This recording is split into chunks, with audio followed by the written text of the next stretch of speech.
Hello, welcome to More Than Meets the DIY, a virtual education series presented by the Pacific Northwest chapter of the Recording Academy and Sonnet Guild Seattle. My name is Jessica Toon. I'm the executive director of the Pacific Northwest chapter of the Recording Academy.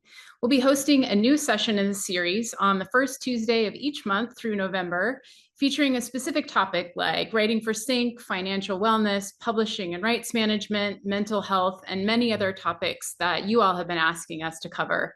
But today, we're here to explore the role of the record label in a constantly shifting industry with two incredible guests, Nabil Ayers and Megan Jasper. Hi, buddies. Hey. So good Hi, to see you.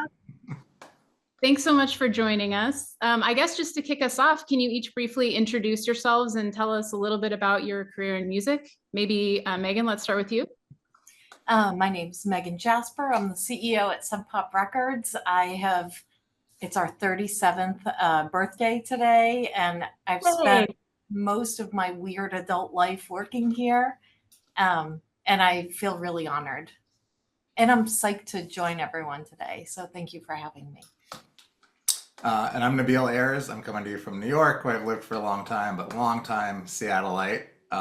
Megan's one of the first people I met in the record industry. I worked at Easy Street in West Seattle. Megan worked for ADA Distribution, and here we are. Worked in record stores for a long time and have been at Beggars Group in New York for 16 years, 13 of those years running the label 4AD in the US, and the last 3 years as the president of the group. Awesome. Well, thank you both so much. Heavy hitters. So we're going to go big question first. We all came up in Seattle and in the industry before streaming, before social, before anyone could just put a DAW on their laptop and record a record. So now that the tools for recording, distribution, promotion, fan engagement have all been like totally democratized, what is the role of the record label today? Who's that one for? I can start with this one, I guess. I mean, people ask, probably both of us, they ask me this a lot, and I feel like I'm often put in a position where it's assumed that I have to defend the record label, which is not something I feel like I have to do. I think that there are all kinds of different record labels. It's not just indies and majors. There are single-person record labels who put out records by their band or their friend's band. I do that on the side as a hobby. There are big indie labels like ours, there are huge majors, and there are lots in between. And I mean, the role is to get the music to the people. And I think that has never changed since recorded music began. And just the way that we do that and the sort of scope and reach changes. But I don't think the role has actually changed at all in its most pure form. It's hopefully people who love the artists they're working with and want to share it with other people and want to make a living doing so. And I think that's the same as it's always been. I totally agree with Nabil. I also will add, I don't think a label is always right for every single artist. There are some artists who can work really, really well without one, but not everybody can. I totally agree. I think the role of the record label, it's about getting the word out as far and wide as possible, getting the music available in every way in which somebody chooses to consume it. And I think it's also part education. It's about like learning together and hopefully having the artists better understand what works best for them and what they need to do or learn next for their own careers. And we're better when we work with groups, I think. We can learn from each other. Yeah. Yeah, the relationship between label and artist feels really intimate to me. And I'm curious if you can talk a little bit about that relationship and how you go about sort of foraging, not foraging, and stewarding and sort of cultivating those relationships. Because I imagine that can sort of make or break the relationship and what you end up working on. Yeah, I mean, at Beggars, it's 5 separate labels.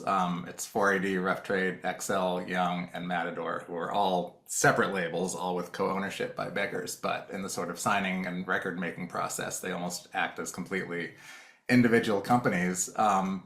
And yeah, and the relationship with the artist is the thing, right? And I think at least, and again, in our world, we come from a place where I don't think any of us would sign something that we thought just might be big. It all starts with, wow, we really love this. Let's meet them. Let's become friends with them. Let's talk to them. Let's find out what they want to do. And if we sort of share these goals in common and feel like it makes sense to work together, that's how it starts. So it's usually from a very sort of amicable, friendly, agreed upon place.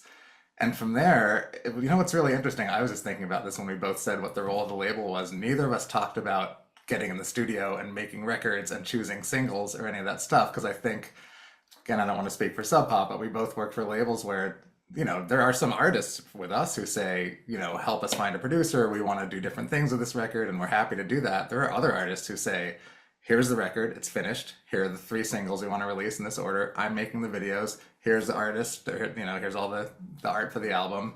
My friend's taking the photos. Here it is, and here's what we need you to do. And that also works. And so I think to keep the relationship good, you need to be flexible, and it can't be this sort of rigid, like, we're a label, we do this. We work really differently with every artist that we work with, and some have managers and some have really small teams, and I think it's all about being flexible and figuring out what the artist needs. Yeah, I completely agree. It's what everyone needs is so different, and we need to create support. And then, like Nabil was saying, it all begins with the music and the belief that the music, that like you can't imagine the music not being in the world. And in a perfect world, you're with the artist trying to make that happen in as big a way as possible. And then throughout that process, we learn to, like, I think if we do our jobs well, we earn trust, and then with trust you end up having these incredible experiences with the artists because they're trusting you with their art, they're trusting you with their dreams and their business, and they're, many of them are taking a chance and saying, I have this many years to try to make it work as an artist, and if I can't do that, I need to take a different path immediately. And so you're working really hard, you know what's at stake, and then you end up, when things go well, you end up going through these first time moments with them, the first time they're on TV, and it's a huge deal, and it means something really important and significant to their families. Their families finally understand, like, oh, my kid is actually doing this. It's happening. It becomes real for family members or for friends. And then you see them take a moment away because they're in a relationship or they want to get married or they want to have these life moments, and you're sort of alongside them the entire time, and so it's incredibly bonding. And as it becomes more bonding, we all end up caring so much more about everything working really well. So it ends up blurring a lot of lines, but I would say that the business that we are in is very mission driven because of it. We care so much and we know what's at stake, and it matters. Mm-hmm. Very well said. Speaking of sort of community and community oriented ways of approaching work, I just got back from Tree Fort, which, as we all know here in the PNW, is an incredible community centered music festival in Boise. I talked with a bunch of artists from varying levels to try to source some questions to ask you all today. Which actually reminds me, for those who are joining us live, feel free to put a question in the Q&A and we'll try to incorporate them into the conversation if we have time. But Megan and Nabil, the number one question people wanted me to ask you is, how do I get noticed by a label? What are you guys looking for? Tell them, what do they need to know? What would make them stand out? I can start off. It's usually if you wear a costume when you play. I'm kidding. Or nothing at all. That will really make you stand out.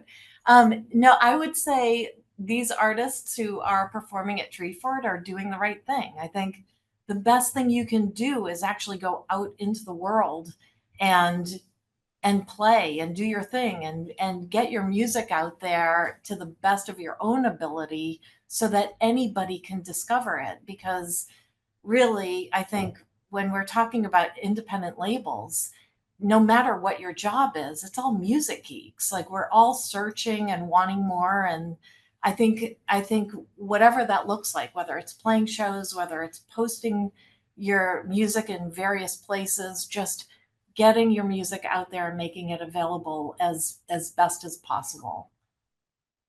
Yeah, I agree. And I mean, in a way, it's never been easier, and that can also be really frustrating. And I'm sure we'll get into questions about that too. But anyone on this screen could make an album, and it could be online tonight, and it could be shared on social media, and lots of people could be listening tomorrow. So that's great. But how do you get noticed when there's so many people who can do that? And I feel like a lot of people I talk to get frustrated with my answer, which is very similar to Megan's, which is do what you love, go do it a lot and get really good at it and meet lots of people and find the people who it resonates with, which kind of like you said, if you're really good at TikTok, then great. And you like it, then it should be on TikTok. But that's not, if you're not and you don't understand it, then you shouldn't. If you want to be a great live band, you should figure out a way to tour and play a lot of shows because you'll become a much better live band and you'll meet a lot of other bands and your touring base will grow. But if you don't want to do that, if you want to be a really incredible writer, then focus on that. So I think it's about figuring out what's really important to you, what you're good at, and then doing it and doing it with the understanding that it's art, it's unfair. Doing it for a long time and being really good still doesn't mean you'll have the success you want or that a label will find you, but it puts you in a much better position to sort of be on the receiving end of good luck if it comes, which is kind of what everyone in any artistic endeavor is trying to do. Mm-hmm. That's so well said. Unfair. It can be a really unfair business for sure. Yeah. There were a lot of young folks also who, maybe are living in the reality of, I'll probably never be signed. But what strategies or tools or tactics, like actual work product that a label does for an artist, sort of what advice might you have for somebody that can take some of what a label could do, and them and their team figure out how to implement some of that themselves? I think there's a lot of, like you were saying earlier, Megan, education and learning that the young artists want to do, and they are having to do so much of the business side. So what lessons can they take from some successful labels, really tactical stuff to be able to employ for their use now? I think the simplest thing, and I think Nabil just articulated it so well. And I might be putting this in kind of a goofy way, but it really is about going with the current. It's about like doing your thing, whatever that is, and figuring out what's working. And if you feel like you're just running into walls, I think you need to try something else. Because as soon as something starts happening, so I'm just going to use the example of being a great live band, like you're going to know that you're getting better because of the feedback that you're getting. And maybe it's easier to get shows locally or new opportunities are opening themselves out up. You have to stick with that and stay with that. That's the current. It's like it's helping you get to that next place. Um, I feel like I often see new artists, or honestly, also just people in life going against the current.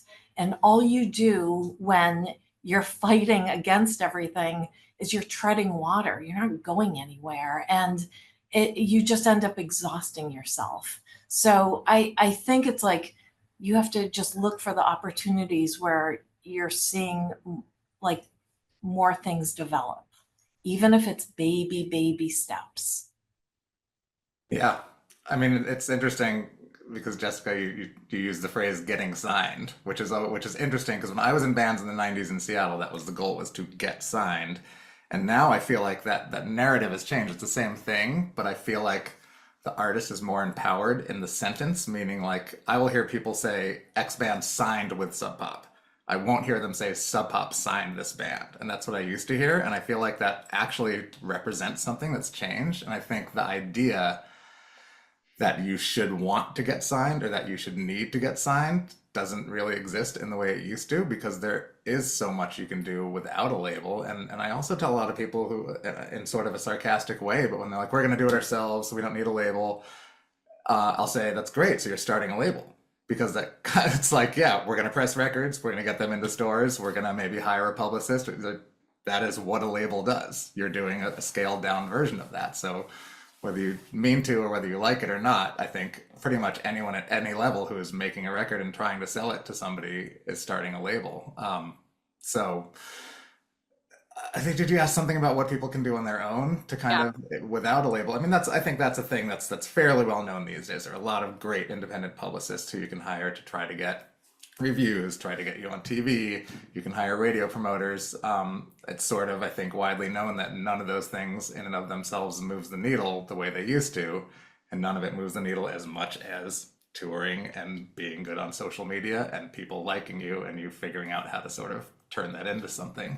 But those are things you can spend money on that might help depending on what your goals are. Yeah, the conversation, growing up in Seattle in the 90s too, like the making it was absolutely getting signed to Sub Pop. Like that was the thing.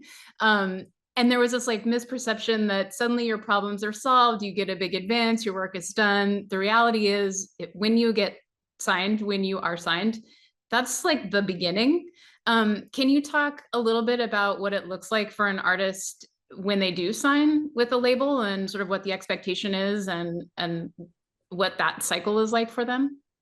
Yeah, I think so. I think once you sign to a label, we see it as the beginning of a business partnership. So, you know, we are a business and we're partnering with this artist for whatever period of time. And, we have to rely on one another to be solidly great business partners. You can't just have one partner doing all of the work. It really is a joint effort. And I would say that begins with making sure that you understand one another's business really well. So we need to know, what are the artist's goals? What are they looking to accomplish? What's the most important thing to them? What does success mean to them? Oh, it means something different to everybody. So it's a matter of really understanding what that looks like, and then for them to understand like who we are, not just as a handful of people who have met them, but like what are our jobs? What are we responsible for? How can we best work on their behalf? What are our goals for them? What do we think we can accomplish? And what does that look like? And are those visions aligned? And if they need to be fine tuned, let's figure that out and see what that looks like. And that looks so different every single time. It's different with each artist, it's different with each record that the artist makes. It's also what makes it really fun and rewarding, is figuring that out and having a new set of goals. Again, completely agree. You could have gotten two people on here who didn't share the same brain. That's great. But yeah, I mean, it's what's fun about work. I think a big part of what's fun about working for labels like ours is we get excited about and work really hard on sometimes records that do not have huge sales expectations. They're just made by artists we love, and that is a reason to do them. And you have things that are hopefully big, and you have things that are small and in between, and the whole thing hopefully works and sort of creates this catalog of this body of work. But everything is different, and absolutely going in, it's not like, okay, you're signed, here's what we do, here's what you do. All those conversations should have happened before you agreed to work together. And so that you're not showing up at the first meeting after it's signing and them saying, we want to make $1 million videos and have them on MTV, because that's not what we do. And we don't, that's great, but you should probably try to do that with somebody else. So all of those conversations are very important early on to sort of make sure that goals are aligned and that everything is realistic and we all know what we're doing. And hopefully, I think we've both experienced this. We do things that we love that we don't necessarily think are going to be big, and sometimes they end up getting big because the artist is great and timing was good and we got lucky. And that's happened, I think, to both of our labels many times. you maybe more. and, and that's awesome. That is the best when you sign something just because you love it. It starts to go really well, and then it starts to get wildly bigger than you ever expected. That's the dream, and that's really fun when you didn't plan on that, but everyone worked really hard and you got there. I love, Yeah, you don't have that's to as good as it gets. you don't have to name anyone specific, but I would love to hear like maybe a risk that you took that ultimately like whether it was a mega success or a mega failure and you had high expectations for it. I'd love to hear some dirt. Give us the gossip. I mean, honestly, and I don't mind naming the band because we've talked about it so much, but I mean, the first band, there are a number of bands. I mean, we could talk about Nirvana, but the band that first popped to mind was the Shins. When we started working with the Shins, they were a baby band who weren't even going by the Shins, and they were performing with Modest Mouse and Love Is Laughter and a number of other bands, and they were so quirky and weird and shy and not super strong on stage performing, but they were so compelling in so many ways that were even hard to articulate. And I remember us thinking, like, I wonder if we could ever sell 10,000 copies. And, you don't know. Like, that seemed really lofty at the time and unfair to even put on the band who couldn't even sell out a show at that point. So, it's like you hope and you hope and you work hard and you try to find any openings, and you get people to write about them just by saying, like, please just listen to them. I don't even want to sell you on this. I just want you to listen to the record because I think you're going to love it and you'll want to write about it. And sometimes that works. The To look back now and say maybe we can sell 10,000 copies, like, we've sold a lot more than 10,000 copies of the Shins. We were so lucky. We were so lucky. And I would say they gave us so many gifts. And I'm not even talking about like helping our business become healthy at that point. They helped our staff become healthy. We became so bonded in that effort to like come together and try to do everything we knew or didn't even know how to do at the time.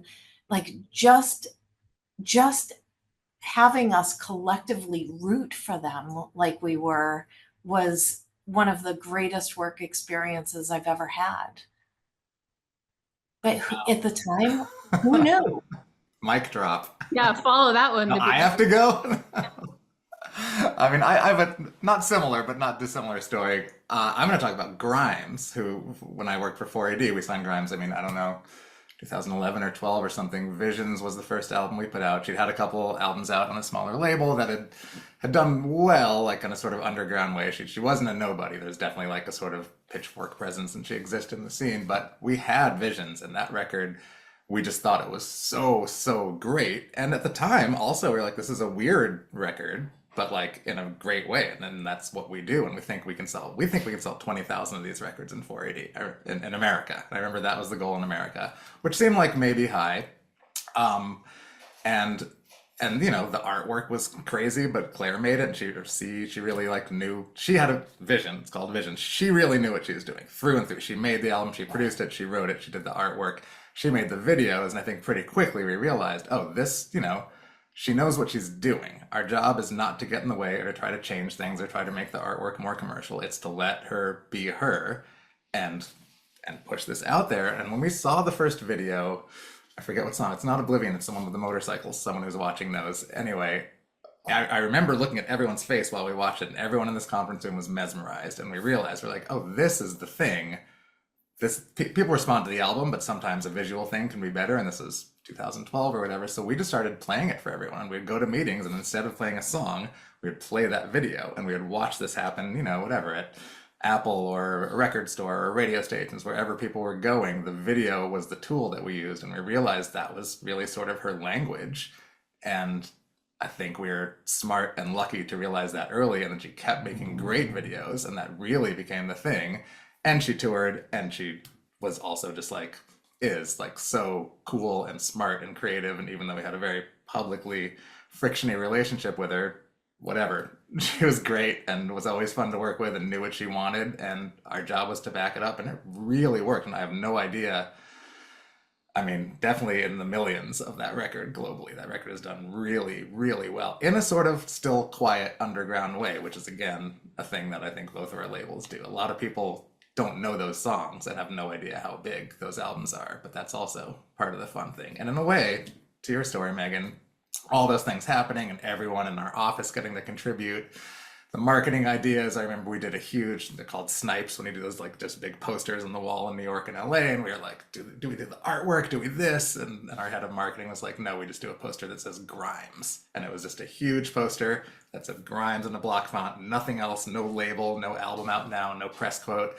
And everything like that we did, we could just see it move the needle, and things kept moving, and it was just a very exciting time.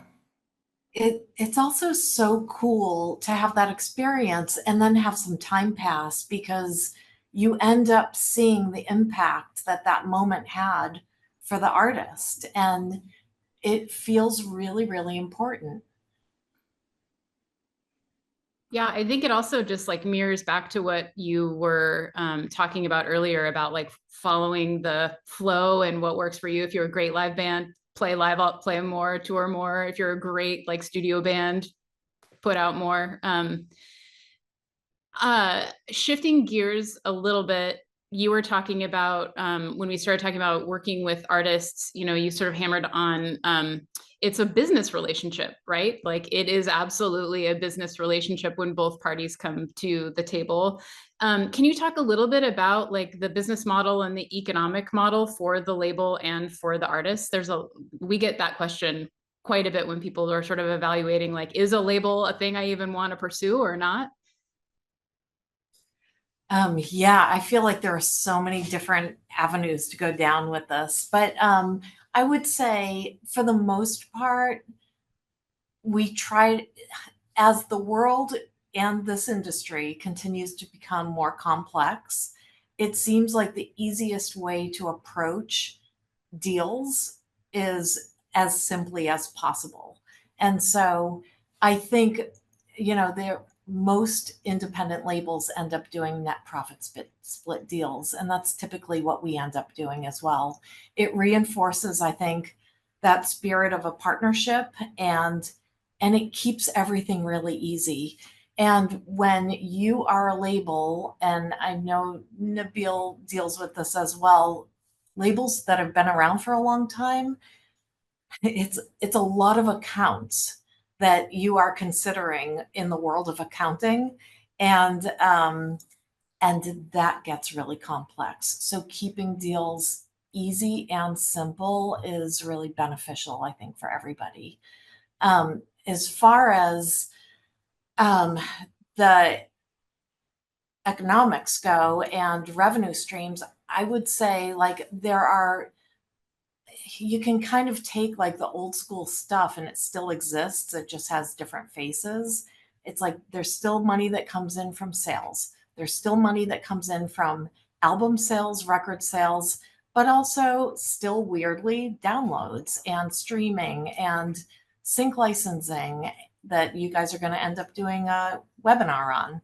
And I mean, there are multiple revenue streams. Um, I'm like, my brain is like going in too many directions as far as that goes, um, but how it works for every artist, again, and I know I keep saying this, it's different for everybody. So we have artists who have actually not sold a ton of records, but we've been able to license so much of their music that they end up doing really well. And their music continues, like licenses get renewed, or new opportunities open up. That happens for a number of artists. And then we have some who don't license much at all, but they sell so well and they are recouped and they get really, really healthy artist royalties. So, I know it's not easy, but when people say that artists don't get paid anymore, I'm like, in the independent world, many of them actually do. So that's kind of like all over the place a little bit. But Nabil, do you want to jump in? Sure, yeah. I mean, I wish I could say everything was as simple as it is. I mean, and I guess, Beggars is 49 years old this year, so I mean, and that's in music industry years, that's a long time. Deals were different back then, and of course things have changed and we've re-signed artists and everything, but it's interesting with us because I mean every deal is different. I can't talk about specific deals, but it all depends on what we're hoping to get out of it and what an artist wants, and that's the business relationship. So that early discussion is if it's a really small artist who needs a ton of money for tour support. They know they're going to lose money on the road, but they want to tour a lot. They have a big band, whatever it is, that stuff costs money. Or if video is really important. If there are things that cost money that they need, the deals tend to be not necessarily more in our favor, but less of a profit split. The more we're investing, I think the more we stand to lose, the more we hope to make in the long run. If it's a super competitive deal when there are 10 labels trying to sign a band, I think this is true for anybody. If you want to stay in it, it costs more, or the deal has to be more favorable for the artist because they're in the leverage position. That happens, and that's great. The thing that's interesting these days, the conversations that I find myself with in a lot, not necessarily with artists, but with friends and with peers, is the idea that, of course, artists should make most of the money. I think everyone agrees with that. Labels need to exist and people need to work there, and those people need health insurance and those people need income, but the artist is primary. The artist should make money. But Beggars has about 270 people worldwide. That is a lot of people. You can be on a smaller label, and maybe there's not somebody working on your record in Belgium or Germany or something like that, but we have artists who have gold records there. There are people who work there and live there, and we pay those people. So the scale is different, where we might not be paying an artist as much of a percentage, but the big picture can still be better because we're doing more in more places. And so there is this sort of scale and scope thing to look at that we end up talking about a lot. And every artist wants to own their masters. Everyone wants a short-term deal. Everyone wants the huge side of a profit split. And those things are all great. But if everyone gets that, labels like ours won't exist. So that's the balance that's hard to sort of achieve. Yeah, and all of the deals are so different. Yeah, people ask a lot too about like 360 deals and if labels are, why are labels taking a cut of tour if they're not, supporting the tour or, sort of these other revenue streams.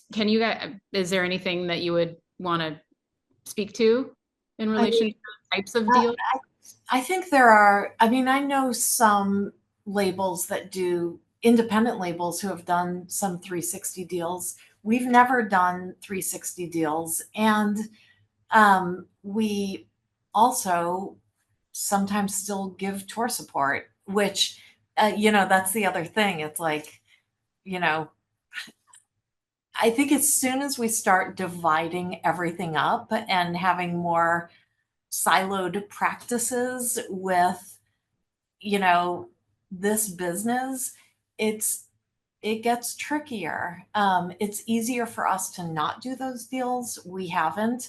It's when I say it's easier for us, it's actually harder for us to not do those deals. We'd be making a lot more money, but it's easier in the long run for us not to do those deals. Um, and we don't, and we do okay. And still, it's not like we can take any of it for granted. We all, every independent label I know, we work really hard to keep things sound and to keep the companies going. It's not easy, whether you're an artist or a record label. Right. Yeah, I mean, almost the same thing. And we've never done a 360 deal that I'm aware of. I mean, we are great at releasing records. We have publishing companies that are a much smaller part of the business, but are also great. But those are separate deals. We will sometimes sign an artist to publishing, but it's not attached to the record deal, and we have nothing to do with merch or touring. But like Sub Pop, we often are paying for tour support because that's traditionally a label responsibility. But that's interesting in this day and age where the sort of narrative that's out there is you can't make money on records, artists only make money on tour. I don't think that's true. But with that narrative, the label is still expected to fund the touring until the artist gets big enough to make money on touring. I had a funny conversation with a booking agent friend who, I can't remember what the artist was, but the record didn't do that well. And we'd paid a bunch of tour support, and the second album was getting ready. And I said to her, I was like, so how much money is your booking agency going to pay towards the recording of this album? And she was like, what are you talking about? I was like, well, we paid for a lot of the touring on the last album, so I just figured it was your turn. And she's like, I get what you're saying. I mean, no, but I was like, why? And the answer was because all the money used to be made on records. The record label had all the power. It was worth it for the label to make sure the band was on the road because they would sell so many records that was it. But that's not the case anymore, but the model sort of exists. Super interesting. There's Yeah. a lot of questions coming up here in the Q&A. I want to pepper you all with some. Are you game? Lots of questions about publicists, the impact of publicists, whether it's diminished over the last several years, and particularly as a lot of print media has gone away, and social has taken up such a big role. It kind of feels like, yeah, does publicity still move the needle, and in what way? And how should emerging artists, or specifically younger artists, be thinking about approach to publicity outside of like social media? I've heard this question quite a bit, and I will say that my belief in a great publicist has never gone away. I think it's one of the essentials because it's not the need for a publicist that has changed. It's what a publicist ends up focusing on and how they achieve their goals that has changed. There may not be the same kind of print media that existed 20 years ago, but there are so many podcasts. There are so many still like video and TV opportunities. There are still so many relationships that are worth nurturing and growing. And publicists, I think, do that pretty much better than anybody. Yeah, I agree. I mean, we still have this sort of very old school system where, of course, we have digital people and social people and people who know all the new stuff. As I say, sounding like an old person, but we still have a very robust radio department. I think a lot of people would argue that radio doesn't matter, but some radio matters. We have a great press department, and we often hire outside independent publicists because that's, for some reason, just a big outside business that works really well. A lot of our artists already have those pre-existing relationships when we sign them, which is interesting. Less than ever does one thing move the needle, but everything together moves the needle. So, and we never get to find out if one thing works. Rarely do you see a moment. I mean, occasionally you get a sync or something like that if you're lucky, but you're never going to just do one thing to find out if it works or not. You have the publicist working, you have the band touring, we're buying ads, we have the record in stores and all the promotions going on there. And we hopefully have radio, and all those things together over the course of time move the needle. And it's really hard to look at any moment as doing the thing, but we're still at a point where we're not going to stop doing any of those things because we still feel like they connect to a degree. And to Megan's point, I mean, a lot of the publicity thing is not like, oh, we got this huge feature and now everyone's buying our record, but that huge feature can be the thing that tells the story, and maybe that's what gets passed on to other writers or helps get a TV booking or helps get something else. And so it all just kind of, that's a lot of what we do, is sort of keep putting these things in the pot, and hopefully it all turns into something bigger. I'm sort of scanning through these questions here, and what you're talking about sort of dovetails into this question about like how much is the label looking at analytics and adapting strategy based on sales numbers, and sort of from a marketing, I guess, standpoint, how are you looking at ROI, and are you modifying strategy live as, you know, during the record cycle? How does that work on the label side, and how can then self-funded artists sort of learn from those lessons? I mean, I, this is not neither of our area of expertise, but but I mean, yeah, there are digital marketing people who do advertising and of course work across social platforms and do all that stuff. And in meetings, we'll talk about what's working and what's not, and maybe we should stop spending here and move it over here. But again, this is still that's not the driving force of the campaign. I feel like that's the thing. If it's happening and the artist is touring and we have some things going on, that stuff can help it, and it's worth it to look at analytics and see where you had a moment or try to figure out why you had a moment. But those things don't create the moment. Those things are sort of, I don't know if I'm explaining this well. It's not something I would worry about too much as a new artist or a young artist. I would just go do all the things, and I think you'll be able to tell what's working and what's not. And if you have money to spend on advertising or on digital marketing, try it. Try a few $100s, and whoever you hire to do it will be able to tell you if it did anything. yeah, I think that's exactly right. It goes back to exactly what Nabil was talking about earlier. You have to try all of the things and then see what's working. And then in real time, I think we all end up sort of moving resources to support the stuff that is working. So in some cases, it might be that people are loving the videos that one artist is making. And so if the music is getting to people because people are liking the music and loving the videos, let's make more videos. So maybe let's hold off on some of this other stuff so that we're not just spending money wildly in places where it isn't working. Let's move some of this budget over here right now. And if we need to move it back later on or readjust, we can. But that all happens in real time as we're studying sort of the journey that the music is having. It's and it kind of goes back to finding the current. It's like go with what's working and really, really support it. A question that I hear a lot is like, when is the right time to build a team, and how do I know when I'm ready, and what priority order do I bring on a publicist or a manager or a business manager or a financial advisor, like in what order?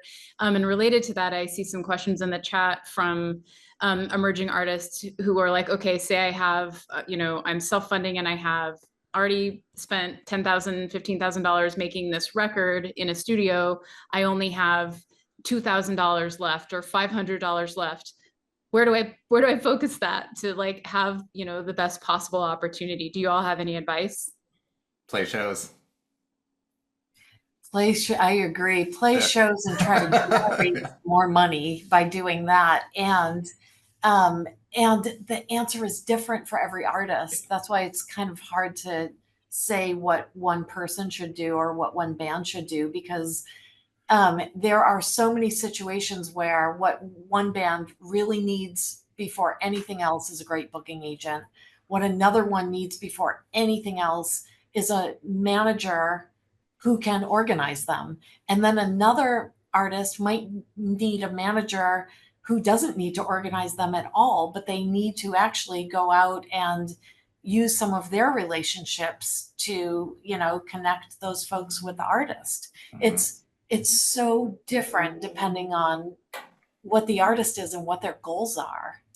I think something we haven't touched on yet, which I do think is important, is this sort of, I mean, I guess the buzzword is community, but this element that, like, this is something that has always existed before the internet, before socials, whatever.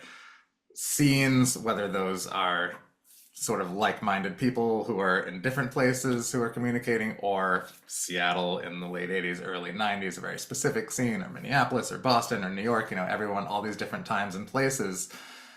A lot of those things worked because there was something happening and there were people sort of doing things together, and those people were friends, and those people helped each other, and they played with each other, and they toured with each other. And I think that's still a really important thing. I think it's less hard to be an artist when you're an artist with 5 other artists who are kind of in your orbit. It doesn't mean you need to sound alike, but maybe you play on each other's records or you work in the same coffee shop. But whatever it is, there's so much that you can trace back to people sort of being part of some kind of community. And again, I mean, I just come from like a rock touring background in the 90s. So to me, that's always about The reason to play live is not to hopefully play for 10 people in, in Boise or whatever. It's to meet the band that plays before you and meet the band that plays after you and meet the person who came from the record store and meet the promoter that night and then to come back to Boise 3 more times and to keep connecting with those people and to find the artists that you admire or that you like or that you want to work with or that you want to open for and DM them on Instagram or whatever. And all this takes work, and a lot of this are things that a lot of artists don't want to do or don't know how to do or don't feel like they're good at, but they are things that do, I would say, for a small band, will move the needle more than hiring a radio person or hiring a publicist. They're real peer-to-peer things, and that's what it's about. Absolutely. Nabil, what you just said reminded me, I heard your South by Southwest talk, and you mentioned the story about Wayne from the Flaming Lips. Oh, yeah. Playing for, 3,000 That was people. great. Yeah. Want to share that piece of advice with me, please? Sure. This is a while ago. I worked with a band that did a tour opening for the Flaming Lips, who are, of course, a big band.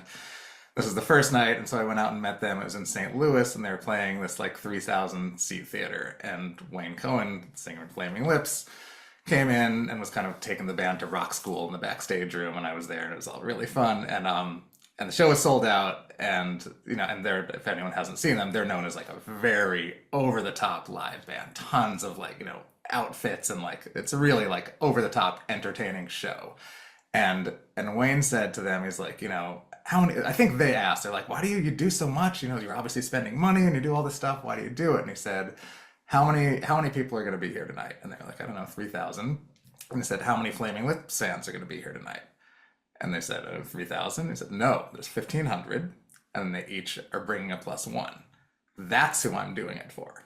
It was something like that. He's like, those people were at a basketball game last night. Do you know what basketball games are like? It's all fireworks and blah, blah, blah. He's like, that's who I'm trying to get. He's like, of course it makes our fans happy, but I'm thinking about the next fans. It's pretty great. I think it's powerful, and it also talks to that sense of community and showing up for each other, and bringing someone along with you, and sort of building, like you were saying, building tours. I mean, I absolutely remember that from the 90s and early 2000s here. Like everybody that quote made it because they all sort of did it together, and that was so cool to see. So related to that, there's some questions in the chat too here about bands who get big in their city, their respective city, and maybe have this sort of community of bands that all play together, and there's a really big scene happening. Does it matter anymore for if artists move to LA, New York, Atlanta, Nashville? Does that give labels leverage? Like, what is the perspective on that? I think, I don't know that it matters where you're from. I do think there is a kind of magic to what Nabil was talking about before. When you are in a community of people, no matter what your deal is, like whether you're an athlete, whether you are a musician, whether you are a scholar, to be around people who are sharing similar goals is so important, because you learn from each other, you carry each other. There's probably a healthy amount of competition, but also a really awesome level of support that goes along with it. And it also means that there are resources for people in those communities. Again, like no matter what the interest is or what the industry is, there are resources that will even better support those industries or those interests. So I think on that level, it is important to have that, to have some like-minded people around you who can support you. And when you're having one of those moments of like, oh my God, can I do this? Like I'm running into walls here, to see somebody actually making it or doing it or having a door open for them, no matter what that door is, like that will give you hope. It is possible. I'm seeing it right now. I think that's really, really important.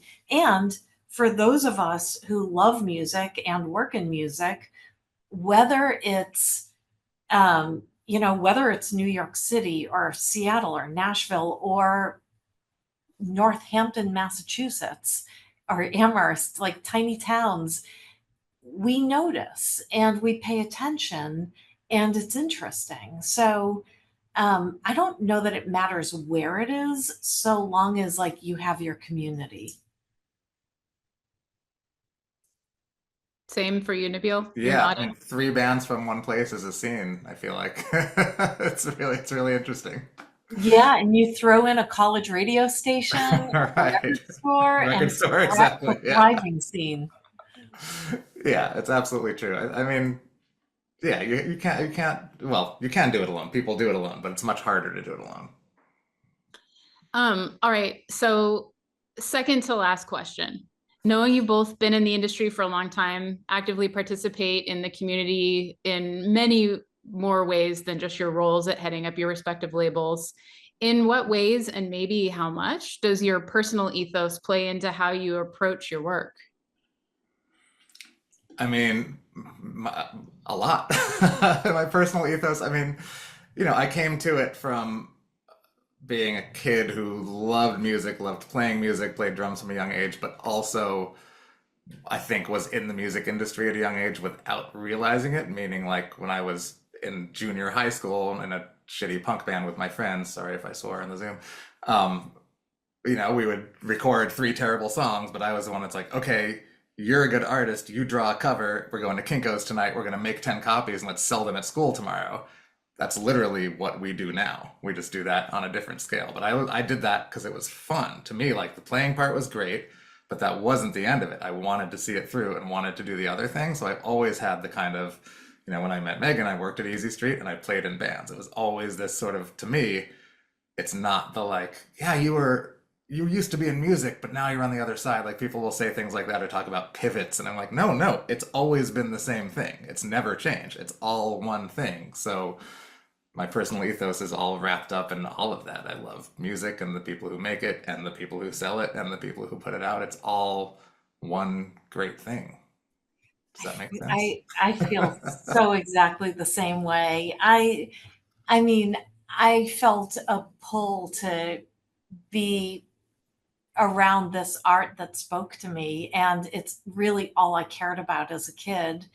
And and it ended up really directing my path. I so desperately had a need to participate, and I'm tone deaf, so I'm never going to be the singer. And I can't play. I'm not like Nabil. Nabil's good at a million different things. Drums, I'm though. Does that not. does that count as music? Yeah. um, I was never going to be the kid on the stage. So I really wanted to give back to this thing that felt like a real lifeline to me. So I had to find a way to participate that was not on the stage. It was so for me, what that looked like was being a DJ when I was in high school and being a roadie when I was in college and selling merch on tours and interning at Sub Pop and then working at Sub Pop and then learning distribution. I didn't care what it was. Answering phones at Sub Pop was one of the greatest experiences I'll ever have in my life. It was, and I felt like I won the lottery when I got that job and I was paid $5 an hour. And I probably would have done it for free. So, I it's meant everything. And then I think when you stick with something because you love it so much, you can't imagine not sticking with it. You end up being able to participate in different ways, and you get to collaborate, and you get to work with people that you don't normally get to work with. Nabil and I serve on the KXP board together, and it melts my heart just even having this conversation. Like I I loved the record store that Nabil had. I love the artists that he signs. Like we and sometimes we get to work together even though we work at different labels. That is what it's all about. It's about community, it's about collaborating, it's about friggin' supporting each other and being able to help each other during hard times and super, super celebrate when something's going really well for someone. Like, what's more rewarding than that? There's nothing. I think that passion and dedication really comes through too, like in the just sort of vibes that both of your labels and label group have. I mean, just the releases that you put out and the artists that you work with, it feels good. And I think you can feel that energy and that care and that passion from the label standpoint. And I think that's really, really cool.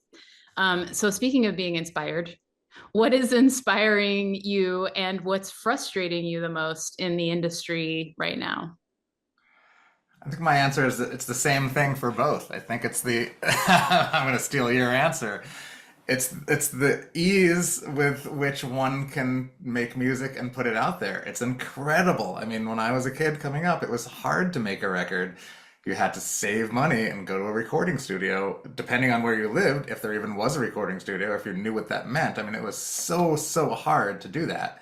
And now it just isn't. People make incredible things on their laptops or on their phones. It's really open to everyone. And that is amazing. It's a great thing, but it has made it so much hard for literally everyone who's trying to do it. And sometimes it feels like literally everyone is trying to do it. And so I think it's great that there's access, but it's, there's only so much space. There's literally like, there's an infinite amount of space on hard drives or whatever, but like there's just not, it can't work for everybody. And that is just disappointing sometimes because there are some really great artists that people will never hear. And that's kind of always been the case, but I think it's more so. It's more pronounced now because it's easier. I completely 100% agree. That was the same answer I had. It's there's so much great new music coming out all the time, and it is so exciting and it's so cool and super inspiring. And it's really hard to cut through all of the volume and noise. And it's really, really hard for new musicians. It's tough. Well, thank you both. Thank you so much for being here today and for this informative and fun conversation, and obviously for everything you do for musicians and the community, particularly in Seattle. You are both heroes here. So I know that all of our members were really excited to tune in today. So thanks again, much appreciated. And to everyone watching, our next session in the series will be held on May 6th at 5 p.m. Pacific on financial wellness. And we'll look forward to seeing you all then. Thanks, everyone. Thank you. Great to see you. Thanks, Nabil. Thanks, Megan. Bye, Megan. Bye, Nabil.